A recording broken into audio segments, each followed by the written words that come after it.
There's been a lot of hype and promise since LittleBigPlanet was first announced. Sony's been dropping tidbits about the game's powerful creation tools for some time, and its adorable mascot, Sackboy, has been slowly taking over the internet with his sack puppet charm. Well, the game is finally here, and amazingly, it's actually exceeded my expectations. There's still some quirks here and there which detract from the overall experience in some small ways, but know this, the game absolutely delivers. LittleBigPlanet is a game about the eternal struggle between crazy-looking sack puppets and the hazardous environments that they call home. It's a 2D platformer at its heart, but you can move between 3 different planes, the foreground, midground, and background. This works well overall, but the planes can be problematic sometimes. Sackboy automatically switches between planes when you jump when the game thinks that you need to, but this can be inconsistent. Sometimes you jump to things you don't want to, sometimes the auto jump doesn't actually kick in, and sometimes he'll grab things in a plane that you don't want to be in. Also, since everything in the game is physics-based, the actual platforming isn't refined as, say, a Mario game. Manipulating your dude in the air and while he jumps isn't quite as responsive as you'd like it to be. But like I said, these problems don't even come close to ruining the experience. And what an experience it is.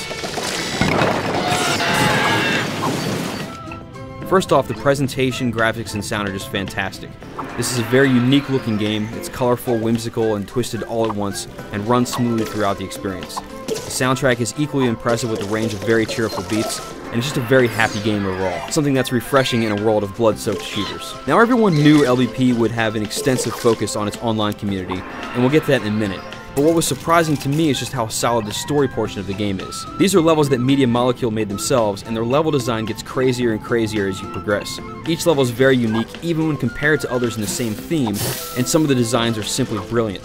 If you run straight through the game without really hunting for items, you can breeze through in, 5 or 6 hours, but each stage encourages you to play through them multiple times. You can get awards if you meet certain criteria, there are countless objects and costumes to collect that can be then used in the create mode, there are specific co-op challenges, and lots more. If the game was just the story mode alone, it would still be an amazing title. But obviously that's not the case. The level creator is unlike anything that's been done on consoles before. There are a ton of different tools in the game, and listing them all would be a lost cause, but just be assured that you can change and tinker with pretty much any aspect in any level that you want. Things like camera movement, sound cues, enemies, whatever. Well, maybe not whatever, but pretty close. Overall, it's very easy to put levels together and create objects. It's a flexible creator that people of many different skill levels can use. User-created objects can also be saved and shared to other people, or added as collectible objects in your own level, so that other people can collect your content and then use it in their own levels online, so you may actually see stuff that you've made used in other people's levels when you're jumping online. I do have a few problems with the creator though. The tutorials are very informative and explain everything very well, but they do tend to drag on more than they should, and you can't queue up a bunch of them to watch all at once. You need to keep selecting new objects and then wait for the next one to load.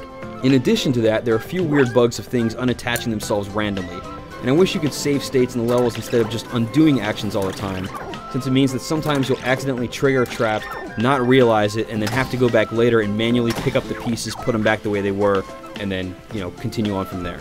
One final thing that should be mentioned is that the interface that deals with all of the community stuff is really slick. You can see the levels that your friends have hearted, and then see more levels by the people who created those levels, and then see the levels that those people like, and it just keeps going on from there. You can search for levels, send invites, play levels online while keeping your parties together, modified user-created levels if they allow it. Really, the game does exactly what you would hope that it would do, and it does a really fantastic job of keeping the community aspect together, and the interface that keeps all of that going is really slick. There's a lot to talk about with this game, but just know that LittleBigPlanet is a fantastic title overall, and a great exclusive for PS3 fans everywhere. Games this unique don't come around very often, so do yourself a favor and check it out, because this really is an instant classic. For the full written review, log on to IGN.com.